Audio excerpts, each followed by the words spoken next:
नमः बुद्धये नमः।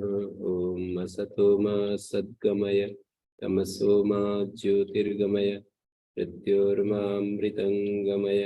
ओम शांति शांति शांति। विवेक चूड़ामणि कक्षा 24 और ये श्लोक है 161। देह का पीछे अनित्यत्व और दृश्यत्व का वर्णन किया। ये अनित्य है और दृश्य है और उसके अशुद्धत्व का भी प्रतिपादन 160वें श्लोक में किया। शल्य राशि मांस लिप्तो मल पूर्णो अतिकश्मल कथम भवेदयं वेत्ता स्वयं एतद् विलक्षण। कथम भवेदयं वेत्ता स्वयं एतद् विलक्षण, जो कि इससे बिल्कुल विलक्षण है, अर्थात तीन काल में भी उसमें अशुद्धि नहीं होती। एतद् विलक्षण, एतद् मानी इस शरीर से विलक्षण जो आत्मा है, वो आत्मा जो कि वेत्ता है इसका, वो ये कैसे हो सकता है? ये मानी शरीर कैसे हो सकता है? ये शरीर देह, इससे विलक्षण स्वयं आत्मा कैसे हो सकता है? मानी देह आत्मा कैसे होता है? कथम भवेदयं वेत्ता। वेत्ता का कर्ता जो है ये शरीर, जो अशुद्ध शरीर है, ये स्वयं वेत्ता कैसे हो सकता है जो कि इससे विलक्षण है? नित्य शुद्धत्व आदि गुणों वाला है, तो ये देह आत्मा कैसे हो सकता है? इस प्रकार विवेक करने पर उसका फल क्या होता है वो बता रहे हैं 161वें श्लोक में।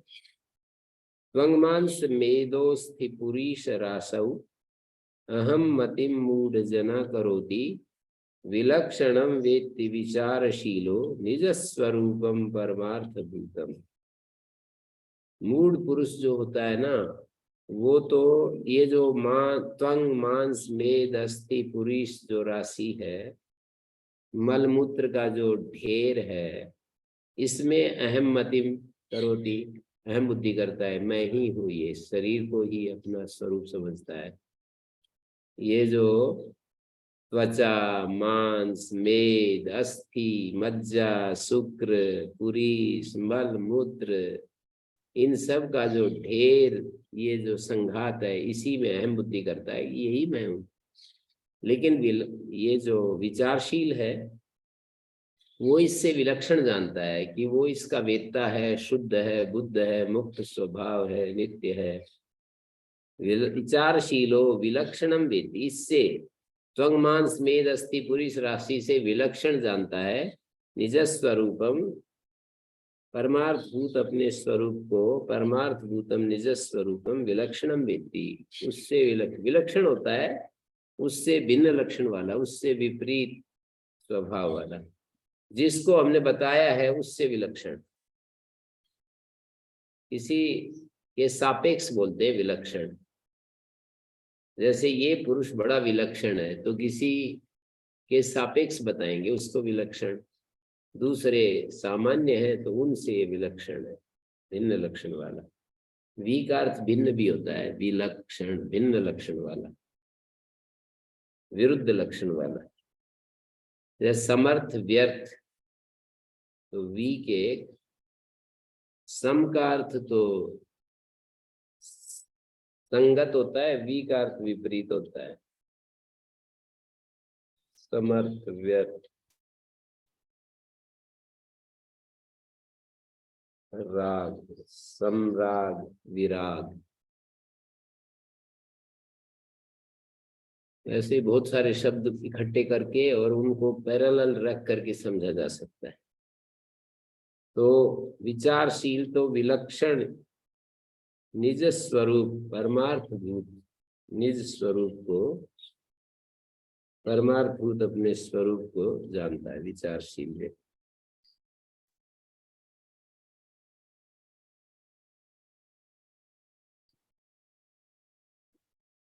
पूर्व कथन को ही स्पष्ट करते हैं। 162 नंबर श्लोक में और भी स्पष्ट रूप से बता रहे हैं।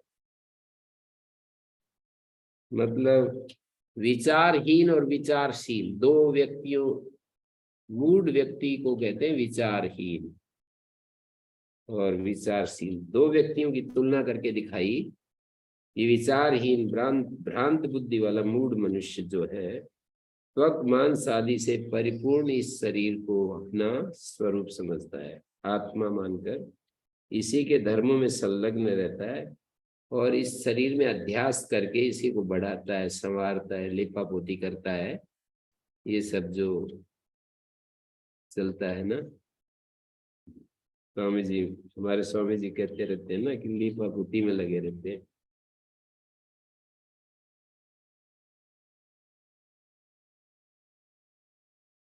तो कर्मों के बंधन में पड़कर जन्म मरण के चक्कर में फंसा रहता है।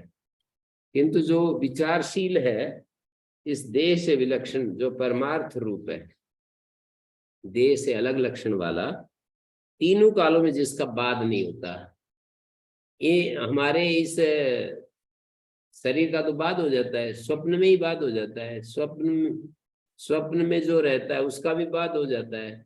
तो स्थूल शरीर सूक्ष्म शरीर दोनों का बाद हो जाता है। कारण शरीर का भी समाधि में बाद हो जाता है। तीनों शरीर बाधित हो जाते हैं। जैसे हमारा जो स्थूल शरीर है, जब गहरी नींद में चले जाए तो इसका भान ही नहीं रहता हमारे को, और ये जो स्थूल शरीर का तो भान रहता है अब जागृत अवस्था में, उस आत्मा के चलते, आत्मा के चलते सूक्ष्म शरीर का भी भान होता है हमारे को स्वप्न में। कारण शरीर में उस समय तो भान नहीं होता, पर जगने के बाद ऐसा लगता है कि वो अनुभव ले रहा था कि मैं अच्छा सोया, मैं बड़ा सुख से रहा, कुछ नहीं जाना। कुछ न जानना भी एक जानना होता है, कुछ न जानना भी एक जानना होता है। ये जो पत्थर है नहीं कहेगा कि मैंने कुछ नहीं जाना। तो देह से विलक्षण परमार्थ रूप तीनों कालों में जिसका बाद नहीं होता, ऐसे अपने वास्तविक स्वरूप को ही जो जानता है, परमात्मा को ही अपने आत्म स्वरूप से जो जानता है।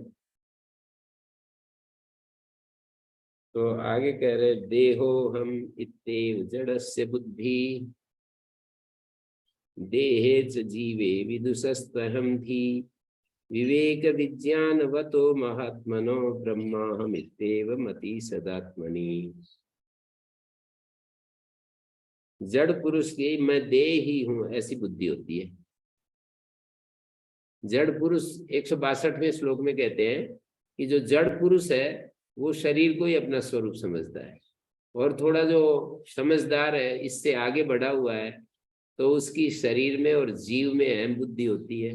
देहे च जीवे विदुषस्त अहम, विद्वान जो होता है उसकी अहम बुद्धि जीव में होती है कि जीव मैं हूँ जो अच्छे कर्म करता हूँ, मरने के बाद उसको उन कर्मों का फल मिलेगा, ऐसे विचार करता है।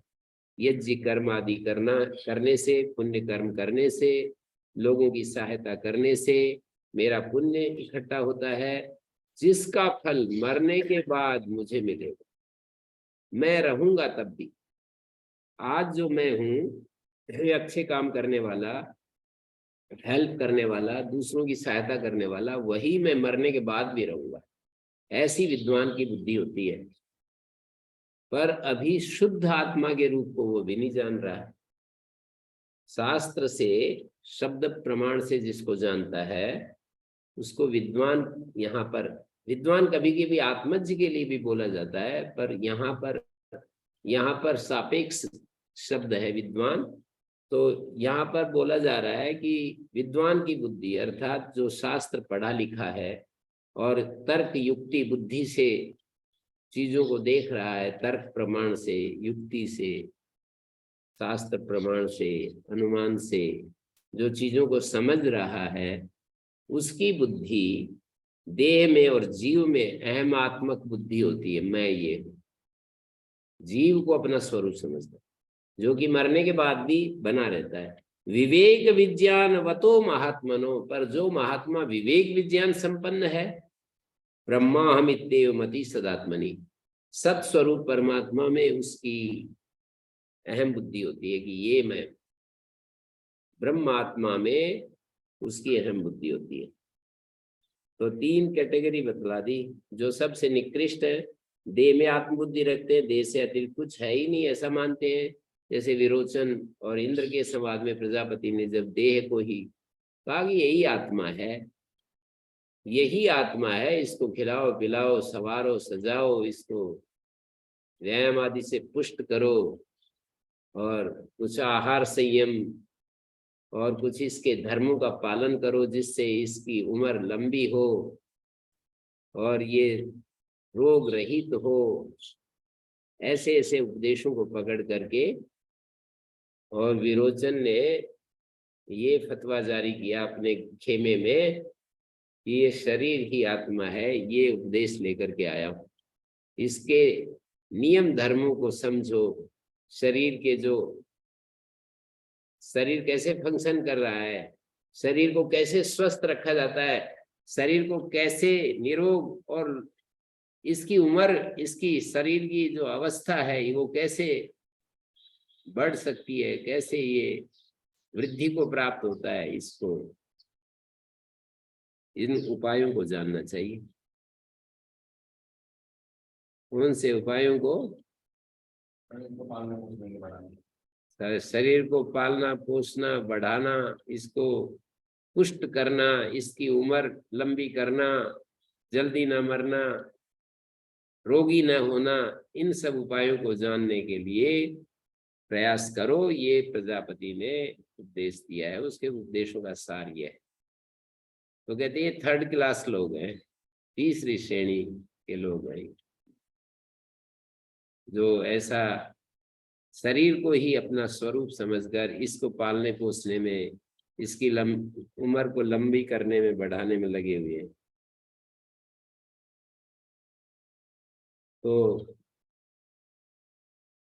मृत्यु के बाद जीव का परलोक गमन होता है, तो शास्त्र वचन को न मानने के कारण वे शास्त्रोक्त शुभ कर्म, मतलब जो लोग इतना भी इस शरीर के नियम धर्मों को भी नहीं मानते और इसी को सारा मानते हैं, जैसे कि कोई व्यक्ति दूसरों के प्रति सहानुभूति नहीं रखता, करुणा प्रेम नहीं रखता, तो उसका शरीर भी उससे प्रभावित होता है और चाहते हुए भी उसको उन शरीर के सुखों को भोग नहीं सकता। और एक बात, जब वो यहाँ से जाता है मरने के बाद, तो मरने के बाद उसको, क्योंकि उसने शास्त्र वचनों को बहुत ज्यादा महत्व नहीं दिया, उनका विवेचन नहीं किया, तो व्यक्ति धर्म कर्म को पूरा पालन नहीं किया, तो इसलिए फिर उसको जब वो मरने के बाद जाता है तो उसको शुभ कर्म न करने पर अंत में महान कष्ट होता है। और जो शास्त्र के ज्ञाता है, देव और जीव दोनों में आत्मबुद्धि करते हैं, मानी एक शास्त्र के ज्ञाता लोग हैं जो देह और जीव में आत्मबुद्धि करते हैं, लौकिक कार्य संपादन में स्वयं को देह मानकर संपूर्ण व्यवहार करते हैं। लौकिक व्यवहार करते समय अपने आप को देह मान करके सारे व्यवहार करते हैं। कोई विद्वान का अपमान कर दे तो उनको बुरा लगता है, वो सहन नहीं कर पाते, क्रोध आता है। देह में आत्मबुद्धि है ना, इसके कारण क्रोध आता है। यदि कोई ये देखता रहे कि मैं तो जीव हूं, ये तो शरीर का अपमान कर रहा है, शरीर का हो रहा है, तो फिर वो जो है ना, उसको क्रोध क्यों आएगा। देह न माने तो मान अपमान आदि से विचलित नहीं होता है। तो ये दोनों को, देह को भी जीव को भी आत्मा समझता है। तो विद्वान की गति यहाँ तक हुई है, केवल देह को अपना स्वरूप समझना, देह और जीव दोनों को समझना। मतलब पहले और दूसरे में अंतर ये हो जाता है कि पहला तो देह को ही अपना स्वरूप समझता है, तो वो आगे चल करके शुभ कर्म आदि के बारे में सोचता नहीं, और उसको जो है उसके जीवन में अशुभ का आचरण भी चलता रहता है, और उसका फल उसको भोगना पड़ता है आगे मरने के बाद। पर जो देह और जीव को दोनों को मानता है, तो वो देखता है कि मरने के बाद भी मैं रहूंगा, मुझे अच्छे कर्म करने चाहिए, और इसलिए वो अच्छे काम करता है और उसका फल उसको मिलता भी है। लेकिन साथ में वो देह को भी आत्मा समझता रहता है। तो देह को जब कोई बुरा भला कहता है, जब अपमान करता है कोई, किसी सभा में उसको पूछा नहीं जाता, वो पीछे बैठा हुआ है, किसी ने पूछा ही नहीं कि आगे आ जाओ जी, कुर्सी पे बैठ जाओ, तो वो तो फिर मतलब अंदर ही अंदर परेशान होता रहता है कि देखो इनको तो बैठा रखा है, मेरे को पूछा ही नहीं, ऐसी सभा में क्या जाना आना, जहाँ कोई विद्वानों की का सत्कार नहीं, मान नहीं, अपने को विद्वान मान रहा है, विद्वानों का मान सम्मान नहीं है, ऐसी सभा में क्यों जाना फिर। तो परेशान होता है, अपमान को सहन नहीं कर पाता है। या ये भी अपमान कोई का ही रूप हो जाता है कि अपने से ज्यादा मूल्य किसी दूसरे को दे दिया। आदमी इन सब चीजों से बहुत दुखी होता है कि मुझसे ज्यादा दूसरे को दे दिया, मेरी कुर्सी थोड़ी, मंच पर भी बिठाने के बाद संतोष नहीं होता है कि मेरी कुर्सी जो है दूर लगा दी, कोने में लगा दिया, मेरे को तो उनके पास में बिठाया नहीं। मुख्य जो आदमी होता है, प्रधानमंत्री आ रहा हो, और यूं भी सोच सकते हैं जैसे कि मेरे को तो एक कॉर्नर पर बिठाया था, फिर मेरे पास आचार्य जी थे, प्रधानमंत्री जब पतंजलि पीठ में आए मंच पर, मैं ये भी सोच सकता हूँ ना, अरे प्रधानमंत्री के लाइन में तो बिठा दिया, नहीं तो कौन पूछे था तेरे को। ये भी सोच सकते हैं कि बहुत बड़ी बात है, बहुत बड़ा सम्मान दे दिया इन्होंने, और और क्या देंगे इससे ज्यादा, और कहाँ मिलेगा। और आदमी को अज्ञान जब सवार होता है, तो फिर वो बस कितना भी कुछ मिल जाए उसमें भी उसको कम दिखता है कि उनको देखो ना इतना मिला, मेरे को तो इधर की बजाय इधर बिठाना था, बस इसमें ही उलझा रहता आदमी है। कुछ है नहीं दम खम इन बातों में, पर आदमी जो है समझ में आता है तो पता, जब समझ में नहीं आता सब कुछ वही दिखता है।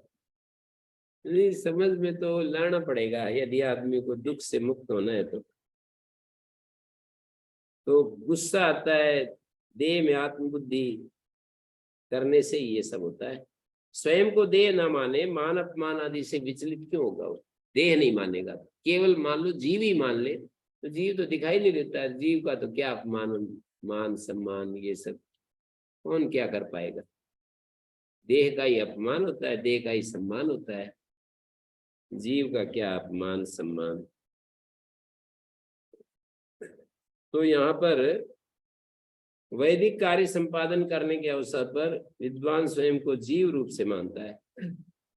वैदिक कार्यों को पूरा करने के लिए विद्वान अपने को जीव के रूप में मानता है। यज्ञ से जो अपूर्व उत्पन्न होगा उसका वो अपने मैं के साथ संबंध जोड़ता है कि ये जो मैं कर्म कर रहा हूँ इसका जो अपूर्व पैदा होगा, अपूर्व का मतलब जो पहले नहीं था, नया उत्पन्न हुआ है। अदृष्ट भी जो पहले दिखाई नहीं, पहले मतलब अभी भी अदृष्ट शब्द से भी उसको कहते हैं। कर्म से अदृष्ट पैदा होता है जो दिखाई नहीं देता पर होता है, और अपूर्व का मतलब नया पैदा होता है, पहले नहीं था अब नया पैदा हुआ है। तो दो शब्द बोले जाते हैं, अपूर्व और अदृष्ट। तो उसका फल तो मरने के बाद मिलेगा। तो जीव को नहीं मानेंगे तो उस कर्म रूप फल का भोग कौन करेगा, शरीर तो यही नष्ट हो जाएगा।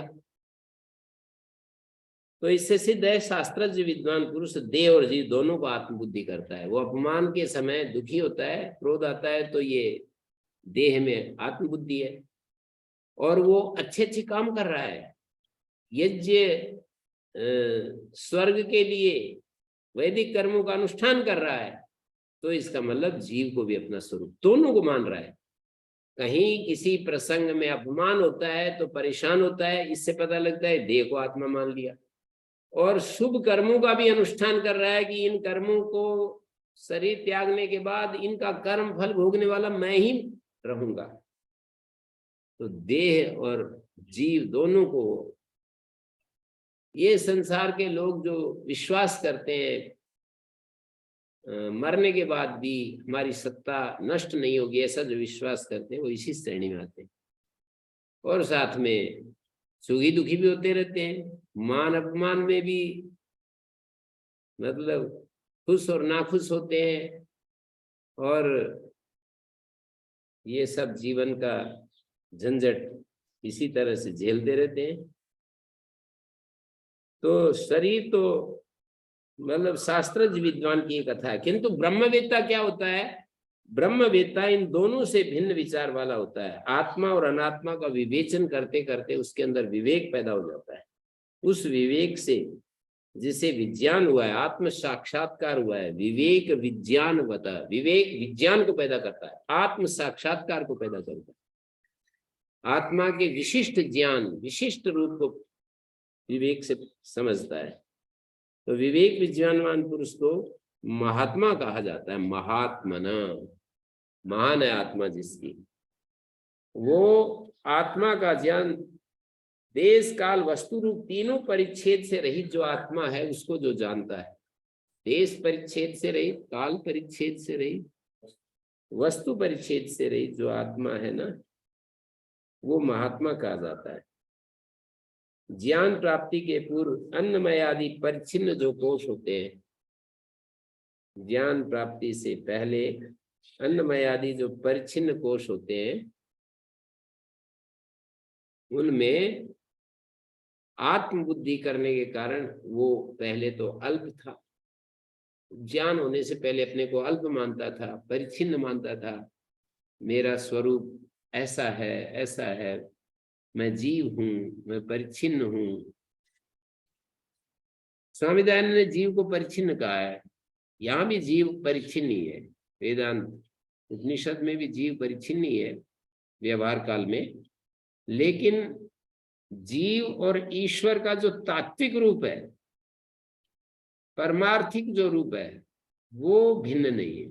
ये अद्वैत मत में कहा जाता है। वहां पर भी जब जीव और परमात्मा समाधि की स्थिति में होते हैं, जीव जब समाधि की स्थिति में होता है तो अपनी परिच्छिन्नता से परे चला जाता है। वो जो अपरिच्छिन्न परमात्मा है उसमें वो कहते भी हैं कि अपरिच्छिन्न परमात्मा में ही वो सर्वत्र विचरण करता है, उसकी सीमाएं टूट जाती हैं। सारे सृष्टि विज्ञान को देख रहा होता है, सिद्धों से मिलता है और उसकी सीमाएं सब समाप्त हो जाती। तो स्वामी जी महाराज भी, स्वामी दयानंद जी भी परिच्छिन्नता से परे ले जाते हैं जीव को जब वो ज्ञान हो जाता है। परमात्मा में, सर्वत्र व्यापक परमात्मा में जो है, परमात्मा के साथ एक रूप हो जाता है। परमात्मा सर्वत्र है। संकल्प मात्र से, अभी उसने संकल्प किया कि मैं सूर्य लोक में पहुंचू, जस्ट संकल्प करते ही सूर्य लोक में पहुंच जाता है। ये प्रकाश तो जो है 8 मिनट में जाता है सूर्य लोक से यहाँ तक, और वो तो बस क्षण का भी, बस एक बार संकल्प में बात आई और सूर्य लोक में पहुंचे। और सूर्य लोक से भी दूसरे किसी लोक में इच्छा हुई तो बस संकल्प मात्र से वहां पहुंच जाता है। इच्छा समाप्त हुई। तो कितना ज्यादा मतलब ये बाधित नहीं है ना इच्छा। जब हमारी पूर्ति नहीं होती तो बाधक बनती। इच्छा संकल्प मात्र से यदि इच्छा पूरी हो जाए तो इच्छा कितनी भी उठती रहो, जब संकल्प हुआ तभी पूरी हो जाए, इच्छा क्या बाधा डालेगी? स्वामी दयानंद की व्यवस्था मुक्ति के बारे में ऐसी है। संकल्प ये इसमें वेदांत मत में इच्छा नहीं होती है, वो सर्वव्यापक ब्रह्म के साथ एक रूप हो जाता है। ये बात ठीक है, पर स्वामी दयानंद के अनुसार वो अपने भौतिक सूक्ष्म शरीर को त्याग देता है और उसकी अभौतिक स्वाभाविक शक्तियां प्रकट हो जाती है, ऐसा मानते हैं स्वामी जी। स्वाभाविक शक्तियां प्रकट हो जाती है और संकल्प मात्र से उसको सब कुछ प्राप्त होता है। संकल्प मात्र, मतलब कभी भी उसका संकल्प पूरा नहीं होता। जैसे कि हमारे को दुख इस बात का होता है कि हम संकल्प करते हैं वो पूरा नहीं होते, और जितनी मात्रा में चाहते हैं उतनी मात्रा में पूरे नहीं होते। संकल्प करने की स्थिति में तो संकल्प ये भी हो सकता है कि मैं ईश्वर हो जाऊं। नहीं, वो तो उसकी संकल्प हो तो हो जाएगा, संकल्प होता नहीं ना वैसा। शुद्ध ज्ञान में रहता है तो शुद्ध ज्ञान की स्थिति में उसका संकल्प ऐसा नहीं होगा जो सृष्टि नियम आदि के विरुद्ध हो, परमात्मा के नियमों के विरुद्ध हो। ऐसा स्वामी जी का मैं वकालत कर रहा हूं, वो ऐसा देख रहे हैं, ऐसी उनकी दृष्टि है। उनकी दृष्टि में कोई बाधा नहीं है, कोई देश काल सीमाएं, कोई उसके रास्ते में रुकावट नहीं बनती। जैसे ही संकल्प किया वैसे ही वो इच्छा पूरी हो गई। किसी लोक की इच्छा की तो लोक में चले गए, जिस वस्तु की इच्छा की वो मिल गई। ऐसा सत्यार्थ प्रकाश में लिखा है कि संकल्प मात्र शरीर होता है, उसकी स्वाभाविक शक्तियां विकसित हो जाती है, संकल्प मात्र से उसको वो चीजें मिल जाती हैं, उसको कुछ भी देर नहीं, डिले नहीं होता। संकल्प में डिले हो तो दुख हो, संकल्प में आयास करना पड़े तो दुख हो। संकल्प कर, ये अद्वैत मत में तो दिक्कत है कि संकल्प करना ही आयास है, ऐसा नहीं। स्वामी दयानंद जी ऐसा देखते हैं, संकल्प करना आयास नहीं है, संकल्प सहज रूप से यदि उठता हो, जैसे आंख बंद होती है और खुलती है, इसमें क्या दिक्कत है।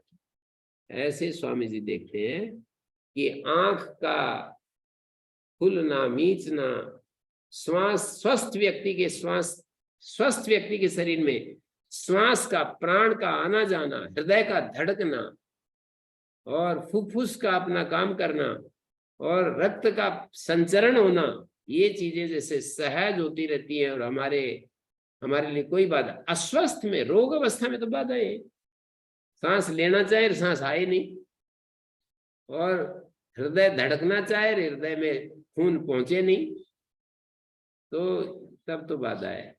स्वामी दयानंद की मुक्ति पूरी स्वाधीनता को प्रस्तुत करती है। जैसे ज्ञापनोति स्वराज्यम, वो स्वराज्य को प्राप्त कर लेता है।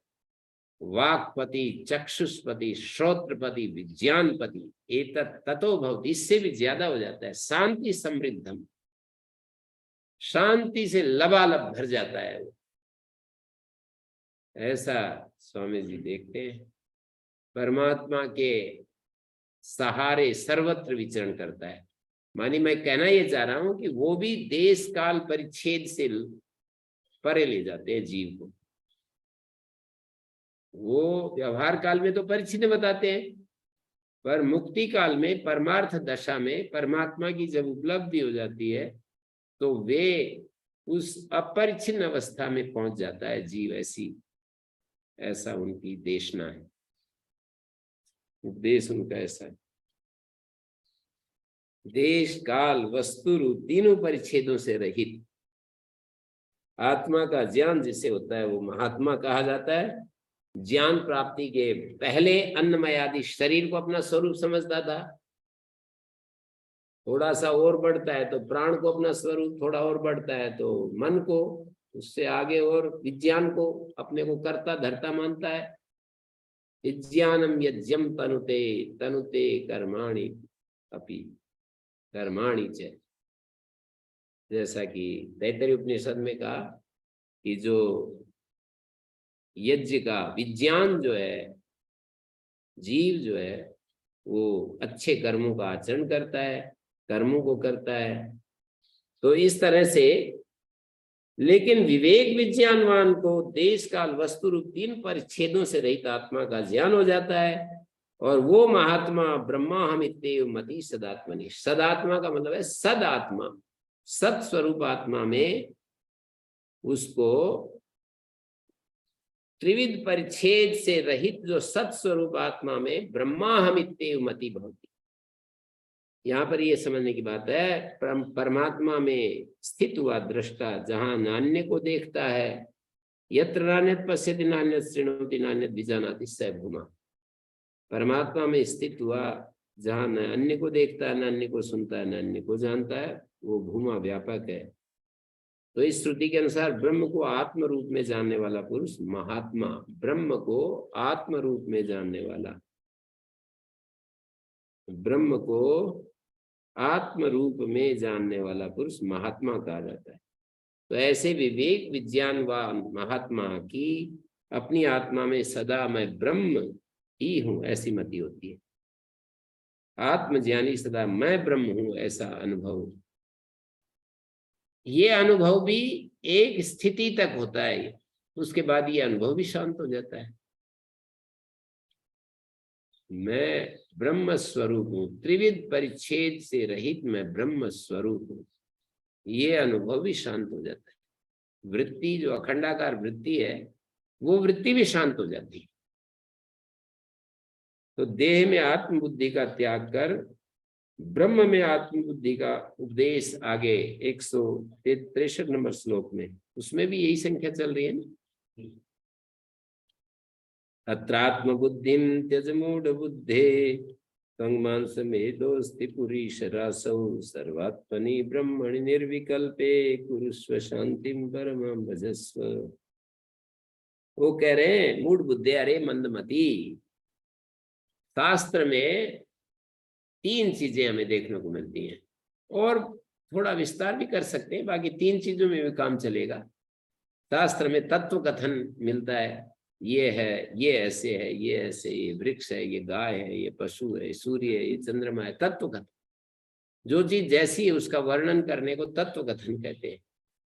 तो शास्त्र एक तो तत्व कथन की बात करता है, शास्त्र दूसरी बात करता है आशीर्वाद की, ग्रेट एश्योरेंस, और शास्त्र भयंकर वार्निंग भी देता है, वार्निंग भी देता है? हाँ, वार्निंग देता है, लताड़ना, वार्निंग, ये सारी एक ही श्रेणी की चीजें, और पुरस्कार, आशीर्वाद और आश्वासन ये सब भी देता है। तो यहाँ पर वार्निंग दे रहे हैं, अरे मूढ़ बुद्धि आत्मबुद्धिम अत्र आत्मबुद्धिम, तो इस शरीर में जो आत्मबुद्धि कर रखी है ना तेने, त्वंग मांस मेदो अस्ति पुरीश रासौ, ये जो हाड़ मांस का जो ढेर है, मलमूत्र का जो ढेर है, इसमें तूने जो आत्मबुद्धि कर रखी है इसको छोड़ दे। सर्वात्मनि ब्रह्मणि निर्विकल्पे, सर्वात्मा निर्विकल्प जो ब्रह्म है, कुरुस्व शांतिम परमाम भजस्व, शांतिम कुरुस्व, इसमें तू शांति धारण कर, परम शांति को आश्रय ले। आत्मबुद्धि जो शरीर है ना, इसमें छोड़कर निर्विकल्प सर्वात्मा जो ब्रह्म है, सर्वात्मनि निर्विकल्पे, सर्वात्मनि ब्रह्म में अहम भाव कर कुरुस्व शांतिम, सर्वात्मनि ब्रह्मणि निर्विकल्पे कुरुस्व आत्मबुद्धिम। आत्मबुद्धि में अध्यार होगा, ऊपर से आ रहा है, आत्मबुद्धिम कुरुस्व। कुरुस्व क्रिया का कर्ता कौन है पूछे तो, कुरुस्व क्रिया का कर्ता कौन है? त्वम कुरुस्व, किम कुरुस्व, सकर्मक क्रिया है, आत्मबुद्धिम कुरुस्व, कुरुस्व आत्मबुद्धिम।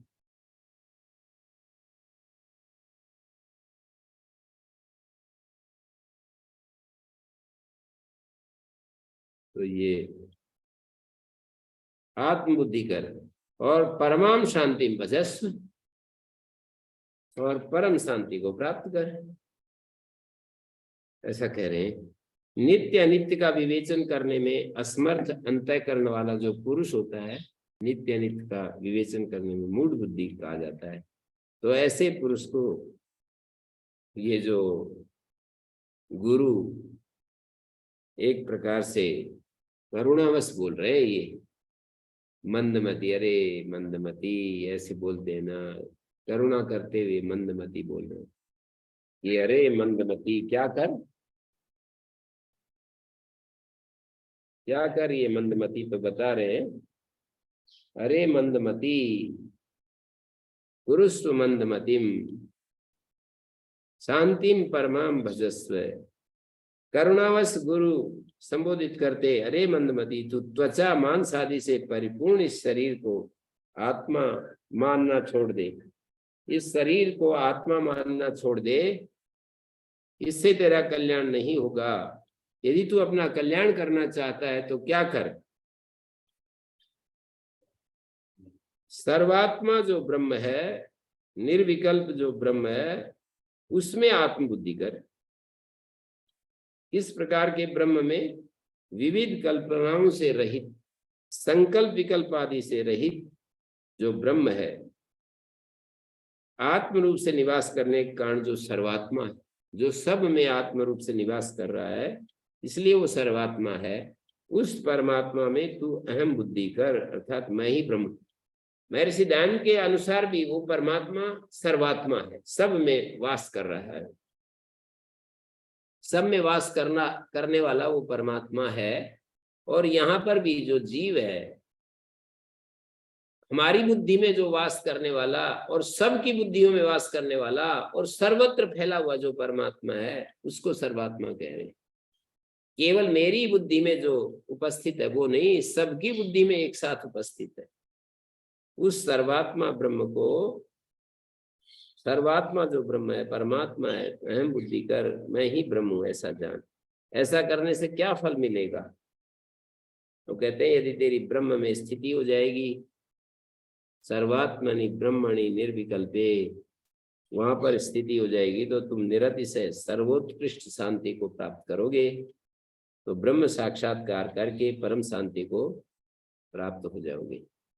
शांतिम निर्वाण परमा मत संस्थाम अधिगच्छति, गीता के 6वें अध्याय में कहा है, जो निर्वाण परमा, मन को परमात्मा में स्थिर करता हुआ योगी, परमात्मा में स्थित जो निर्वाण दायिनी शांति है उसको प्राप्त कर लेता है, निर्वाण देने वाली शांति। देह आदि का अभिमान का त्याग किए बिना केवल शास्त्र जन्य ज्ञान से मुक्ति नहीं होती है, इसी को बता रहे। देहेन्द्रियादौ असति प्रमोदिताम विद्वान हंताम न जहाति यावत, जब तक नहीं छोड़ता है। देहेन्द्रियादौ असति भ्रमोदिताम, असत में जो भ्रम से उत्पन्न हुई, भ्रमोदिता माने भ्रम से उदित, भ्रम से पैदा हुई अहमता, असत में देहेन्द्रिय आदि जो असत पदार्थ है ना, देह इंद्रिय आदि जो असत पदार्थ है, इस असत पदार्थ में भ्रम से उत्पन्न हुई अहमता को जब तक नहीं छोड़ता है विद्वान, विद्वान अहंताम न जहाति यावत, जब तक नहीं छोड़ता है, तावन तस्यास्ति विमुक्ति वार्ता, तब तक उसकी विमुक्ति वार्ता नहीं है। तावन तस्यास्ति विमुक्ति वार्ता, तब तक उसकी विमुक्ति वार्ता नहीं है। जब तक विद्वान अहमता को नहीं छोड़ता है, तब तक उसकी मुक्ति की बात ही मत चलाओ। शरीर में जो अहमता है उसको जब तक नहीं छोड़ता, जो कि भ्रम से पैदा हुई है, भ्रांति जन्य है, मतलब भ्रांति ऐसे, शरीर से अलग आत्म स्वरूप अभी उसने नहीं पहचाना, तो उसके कारण से ये रज्जु को सर्प रूप में इसलिए देख रहा है कि रज्जु को रज्जु रूप में नहीं देखा। रज्जु को रज्जु रूप में देख ले तो फिर वो सर्प की भ्रांति ना हो। तो भ्रमोदिताम देहेन्द्रियादव असति भ्रमोदिताम विद्वान अहंताम न जहाति यावत तावन तस्यास्ति विमुक्ति वार्ता, तब तक जब तक नहीं छोड़ता तब तक मुक्ति की बातें ही है, फिर उसका कोई अर्थ नहीं है। अस्तु एष वेदांत नयांत दर्शी, कहते हैं बेशक वो कितना भी वेदांत शास्त्र का पारदृश्वा विद्वान हो, पारदर्शी विद्वान हो, चाहे मर्जी इतनी अच्छी व्याख्या करना जानता हो, कितना बड़ा पंडित हो, वेदांत नयांत दर्शी, वेदांत सिद्धांत दर्शी, वेदांत के सिद्धांत को देखने वाले, नयांत सिद्धांत, विवेचन कुशल पुरुष मिथ्याभूत जो देह इंद्रिय आदि में, प्राण मन बुद्धि इन सब में भ्रम से उत्पन्न अभिमान का त्याग जब तक नहीं कर लेता है, तब तक पुरुष की मुक्ति चर्चा भी नहीं हो सकती। तो मुक्ति की चर्चा तक नहीं हो सकती है, उसकी मुक्ति कैसे होगी? तो कितना बड़ा शास्त्रों का ज्ञाता क्यों न केवल भेद शास्त्रों का भी, तो वेदांत शास्त्र के सिद्धांतों का भी पारदर्शी विद्वान हो। भेद शास्त्र होते हैं ये, जैसे सांख्य भेद शास्त्र है, नैयायिक भेद शास्त्र को मानते हैं, तुम अलग है मैं अलग हूँ, परमात्मा अलग है जीव अलग है। भेद शास्त्र का कितना भी विद्वान हो, वेदांत भेद शास्त्र का ही नहीं बल्कि वेदांत शास्त्र का भी कितना बड़ा विद्वान हो। तो वेदांत एव नया शास्त्रम तस्यंतः पारम तम द्रष्टुम शीलमस्यास्ति जी। नए का मतलब शास्त्र, और अंत माने शास्त्रांत, वेदांत रूप जो शास्त्र है उसके अंत तक जानने वाला, पारदृश्वा विद्वान। नयांत सिद्धांत, वेदांत शास्त्र के अंत को माने उसके पार को देखने का सामर्थ्य रखने वाला वेदांत नयांत दर्शी कहते हैं। यदि शरीर आदि में अभिमान का त्याग नहीं करता, वो भी मुक्ति प्राप्त नहीं कर सकेगा। यानी निरंतर निधिध्यासन करते हुए विपरीत भावना का त्याग हो जाना चाहिए। शरीर में जो अहम भावना है वो छूट जानी चाहिए। शरीर में जो अहम भावना है वो निरंतर निधिध्यासन के द्वारा चली जानी चाहिए। तो अहमता का त्याग करने पर विचार करना सुलभ हो जाता है। शरीर में जो अहमता का त्याग कर सकता है तो उसके लिए विचार करना सरल हो जाता है। कैसे? छाया शरीरे प्रतिबिंब गात्रे यत् स्वप्न देहे हृदि कल्पितांगे यथात्म बुद्धिस्तव नास्ति काचे जीवत शरीरे च तथैव मास्तु। इतना अच्छा कहा। वो कहना चाह रहे हैं छाया में, जैसे हमारे प्रतिबिंब होता है, छाया होती है, प्रतिबिंब होता है, स्वप्न होता है और मन होता है कल्पित किए हुए शरीर में। मन में जो कल्पित किया हुआ जो हमारा शरीर है, छाया शरीरे प्रतिबिंब गात्रे स्वप्न देह, और जो हमारा स्वप्न देह में कल्पित शरीर होता है, कल्पितांगे कल्पित शरीरे हृदि अंतःकरण में, हृदि अंतःकरण में मन में कल्पना किए हुए कल्पितांगे कल्पित किए हुए शरीर में जिस प्रकार तेरी कभी भी आत्मबुद्धि नहीं होती। स्वप्न देहे हृदि कल्पितांगे यथात्म बुद्धि स्तव नास्ति काचित, जैसे तुम्हारी आत्मबुद्धि थोड़ी सी भी नहीं है। नास्ति काचित आत्मबुद्धि, यथा आत्मबुद्धि स्तव नास्ति काचित, तुम्हारी थोड़ी भी आत्मबुद्धि नहीं है। कहाँ होती है? छाया को हम मैं कहाँ कहते हैं? प्रतिबिंब को हम मैं कहाँ कहते हैं? दर्पण में हमारा स्वरूप दिखाई देता है। हाँ, प्रतिबिंब दिखाई देता है। वो अपने को सुंदर, प्रतिबिंब को सुंदर नहीं मानता। यदि प्रतिबिंब में कोई गड़बड़ है तो अपनी गड़बड़ मानता है, और सुंदरता है तो बिंब की सुंदरता ही मानता है। प्रतिबिंब और बिंब में बात ये होती है कि व्यक्ति कोई उसमें कुरूपता देख रहा है प्रतिबिंब में, तो उसकी ही कुरूपता है, और स्वरूपता है तो उसकी ही स्वरूपता है। प्रतिबिंब में अहम बुद्धि नहीं होती है, अहम बुद्धि उसकी शरीर में होती है। वो शरीर से प्रतिबिंब तो केवल उसको दिखा रहा है। सदा ही बुद्धि रहती है कि ये प्रतिबिंब है, मैं नहीं। हाँ, मैं नहीं हूँ, प्रतिबिंब है। और स्वप्न देह में भी इसी तरह, स्वप्न में जो हमारे चलचित्र में भांति जो रील चल रही है ना,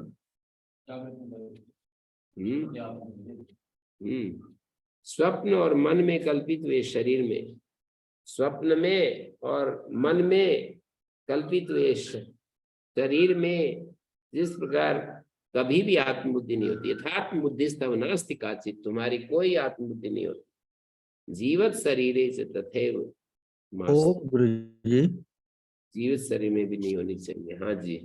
अब मन में कल्पित शरीर को कैसे देखेंगे गुरु जी?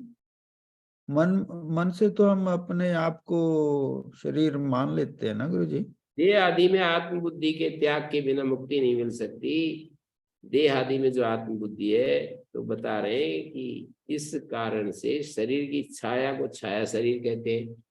दर्पण में जो देह दिखता है प्रतिबिंब मात्र कहते हैं। दर्पण में जो देह दिखता है ना, उसको प्रतिबिंब मात्र कहते हैं। जिस छाया को अपनी छाया कहते हैं।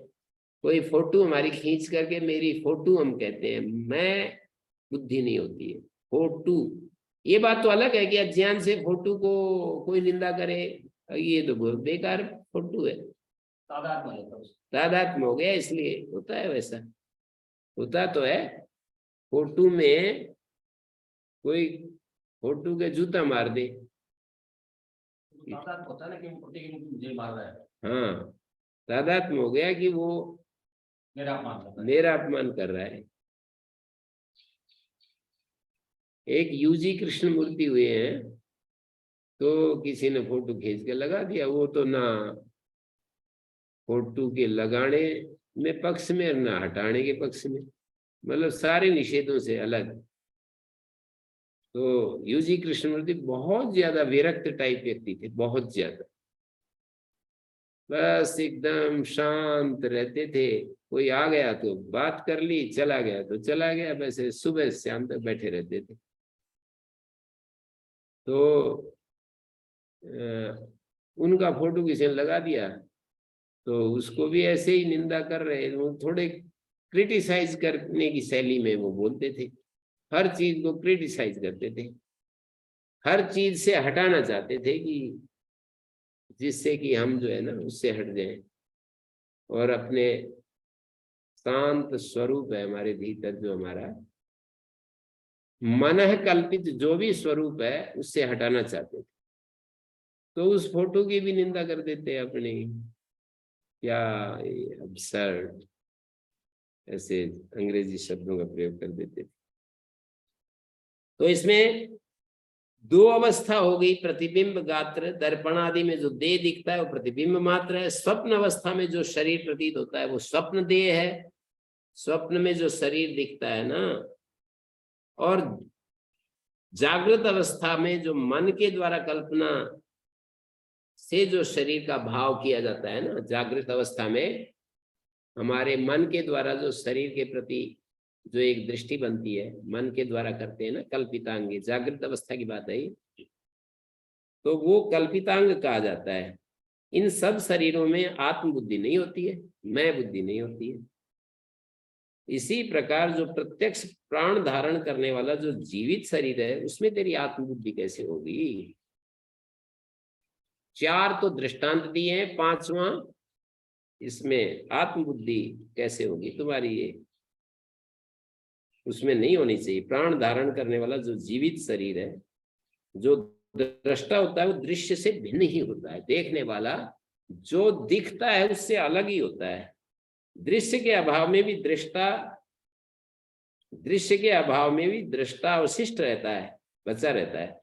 तो इन सर्व शरीरों को स्वयं से भिन्न रूप से देख रहा है। छाया शरीर, दर्पण शरीर, और सूक्ष्म शरीर में, और कल्पित शरीर में। तो जो दिख रहा है ये सब दृश्य है, और आत्मा दृष्टा है। दृश्य का बात कर देने पर शुद्ध दृष्टा का बोध होता है। तो इस सब दृश्य का त्याग कर केवल दृष्टा भाव से ही स्थित हो जा, ऐसा कह रहे हैं। तो ये तो कल्पितांगे का मतलब यही है, जो हम बैठे बैठे कल्पना कर लें अपने बारे में, जो इमेज बना लेते हैं ना, वो ध्यान से देखेंगे तो वो इमेज हमारा वास्तविक स्वरूप थोड़ी होता है। कल्पित इमेज बनाना ही कल्पितांग है ये। तो इमेज में हमारी मैं बुद्धि हो, तो अज्ञान के कारण तादात्म्य, मैंने बताया ना कि फोटो का कोई अपमान करे तो मेरा ही अपमान कर रहा है, मेरे गुरु की फोटो का अपमान करे तो मेरा ही अपमान हो रहा है। गुरु का अपमान हो रहा है, ये अलग चीज है। बाकी वो स्पष्ट देख रहा है कि छाया शरीर मैं नहीं हूं, और प्रतिबिंब गात्र में भी मैं नहीं हूं, स्वप्न देह में भी मैं नहीं हूं, और ये जो जागृत अवस्था में मैं जो कल्पना कर रहा हूं ये भी मैं नहीं हूं। यथात्म बुद्धि स्तव नास्ति काचित जीवत ओम गुरु जी। शरीर। हाँ ओम। जी। ये जागृत अवस्था में हम मन से अपने शरीर को हम आत्मा समझ लेते हैं, ये तो काफी कॉमन नहीं है गुरु जी?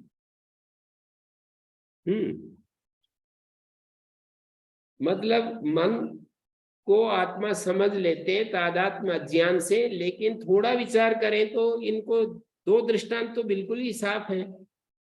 स्वप्न देह में भी तो हम अपने को मैं समझते हैं यूं तो उस समय, थोड़ी देर के लेकिन लिए। जी। लेकिन उससे भी तो हम अलग ही होते हैं ना। जो दिखता है वो देखने वाले से तो अलग ही होता है ना। तो अपनी इमेज को यदि हम देख रहे हैं तो देखने वाला अलग है, इमेज अलग है। कल्पितांग का मतलब अपनी इमेज, हम अपनी इमेज को देख रहे हैं या कोई इमेज हमारे सामने रख रहा है कि भाई आप तो ऐसे हैं ऐसे हैं ऐसे हैं, तो उसमें हम अज्ञान के कारण तो अध्यास कर लेते हैं। टूटता भी रहता है बार बार। टूटता भी रहता है। मानते हैं कि हम विद्वान हैं, फिर हमसे बड़ा कोई विद्वान सामने आता है तो फिर भी मिलता है। हाँ, ऐसे ही कोई पहलवान मानता था। तो सभी अनर्थों के मूल जो देहाभिमान है उसको त्यागने का उपदेश दे रहे हैं। देहात्म धीरे नृणाम असिद्धयाम जन्मादि दुख प्रभवस्य बीजम यतस्ततस्त्वं जहितां प्रयत्नात् त्यक्ते तु चित्ते न पुनर्भवाशा। देह में आत्मबुद्धि करना असद बुद्धि मनुष्यों के जन्मादि दुखों की उत्पत्ति का कारण है। असद बुद्धि मनुष्यों के जन्मादि दुखों की उत्पत्ति का कारण है। देहात्म धीरे नृणाम, देहात्म ही जो है ना, देह में आत्मबुद्धि, वो मनुष्यों के नृणाम जन्मादि दुख प्रभवस्य बीजम अस्ति, जन्मादि दुख प्रभवस्य बीजम अस्ति। और ये क्या शब्द है? असद्ध्याम। देहात्म धीरे नृणाम असद्ध्याम, असद्ध्याम, असत नृणाम असद्ध्याम, माने देह में जो आत्मबुद्धि करना है वो असत बुद्धि मनुष्यों को, असत है धी जिनकी, असद्ध्याम शब्द का समास है, असत बुद्धि वाले मनुष्यों की जन्मादि दुख प्रभव से बीजम, जन्मादि दुख प्रभव का बीज है। देहात्म बुद्धि ही नृणाम असद्ध्याम, नृणाम असत बुद्धि वाले मनुष्यों की, ऐसा अर्थ निकलेगा असद्ध्याम, असत बुद्धि वाले मनुष्यों की, नृणाम का विशेषण है असद्ध्याम, असद्ध्याम जन्मादि दुख प्रभवस्य बीजम यतस्ततस्त्वं जहिताम प्रयत्न। क्योंकि ऐसी बात है इसलिए प्रयत्न पूर्वक उस देहात्म बुद्धि को छोड़ दे, जन्मादि दुख प्रभव का बीज है वो। त्यक्ते तु चित्ते न पुनर्भवाशा, देह आदि में चित्त को न लगाने से, त्यक्ते तु चित्ते, चित्त को देह में, देह आदि में चित्त को न लगाने से पुनर्जन्म की आशंका छूट जाती है। तो ये ब्रह्म से अतिरिक्त अनात्म में जिसकी आत्मबुद्धि है वो असत धिया शब्द से कहे गए हैं, असत बुद्धि वाले लोग कहे गए हैं उनको। ब्रह्म से अतिरिक्त अनात्मा में जिनकी आत्मबुद्धि है वे असत धी। तो ऐसे मनुष्य को देही आत्मा ऐसी बुद्धि होती है, असत धी वाले। नहीं सही है, असत धी। इकार जो लगा रखेंगे मकार के बाद मकार में लगा होनी चाहिए नृणाम असद्ध्याम, ऐसा है ना, ये मैं लिख कर बता देता हूँ। नृणाम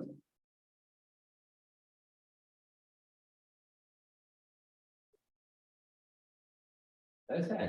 ऐसा नहीं, इसमें उल्टा है। इसमें सह से पहले एक ही बात है। हाँ तो गलत है वो। जी। स के पहले ई की मात्रा तो गलत है। जी। तभी इसमें असद ध्यान, तो ऐसी बुद्धि होना ही जन्म आदि दुखों की उत्पत्ति का कारण है। मतलब जरा मरण आदि को जानना चाहिए, क्योंकि जन्म आदि सारे दुख शरीर के कारण ही प्राप्त होते हैं। तो उसी शरीर को यह मैं हूं ऐसा मानने वाले पुरुष को वे सभी दुख अवश्य प्राप्त होते हैं। वो जो शरीर है उसको यह मैं हूं ऐसा मानने वाले पुरुष को सारे दुख अवश्य प्राप्त होते हैं। सारे दुखों का हेतु होने के कारण देहात्म बुद्धि को सारे दुखों का चूंकि ये कारण है, जन्मादि दुख प्रभवस्य बीजम, जन्मादि दुख प्रभव का बीज है।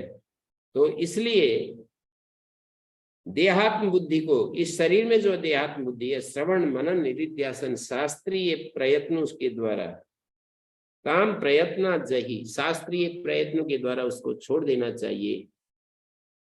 देहादि में मन को लगाना तो छोड़ देगा, त्यक्ते तो चित्ते न पुनर्भवासा, तो उसका अवश्य मतलब मन के संचार का अभाव हो जाने से ये जो है पुनर्जन्म की फिर जो आशा है वो भी छूट जाएगी, उसका भी नाश हो जाएगा। संसार की आशा नहीं रहेगी, जन्म मरण के चक्र में तुम नहीं फंसोगे। ज्ञान होने पर पुनर्जन्म की आशंका हो ही नहीं सकती। अहम भाव का विलय करने पर ही ज्ञान प्राप्त होता है।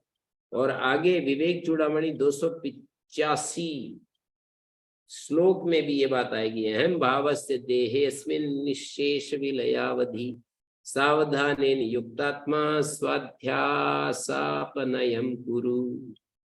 देह में अहम भाव का पूर्ण रूप से विलय न हो जाए तब तक, अहम भावस्य देहेस्मिन् निशेष विलयावधि, जब तक पूरा विलय न हो जाए, सावधानी पूर्वक अप्रमत्त अंतःकरण वाला होकर सावधानेन युक्तात्मा स्वाध्यासापनयम कुरु, अपने अध्यास को दूर कर, जिनका ज्ञान दृढ़ हो जाता है वे अवश्य मुक्त हो जाते हैं। स्वाध्यास अपनयम कुरु, देहात्म ज्ञान वज्ञानम देहात्म ज्ञान बाधकम आत्मन्येव भवेत् यस्य स नेच्छन्न विमुच्यते। उपदेश शास्त्री में भी ये बात आई, क्या कहा, जिस प्रकार संसारी पुरुषों को, अज्ञानी व्यक्तियों को देहात्म बुद्धि होती है, देहात्म ज्ञानवत, देहात्म ज्ञान वाला ज्ञान, देहात्म ज्ञान बाधकम, देहात्म ज्ञान का बाधक होता है।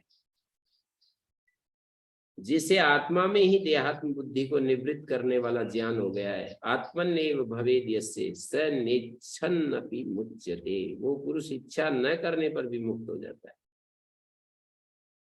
जिस प्रकार संसारी पुरुषों को, अज्ञानी पुरुषों को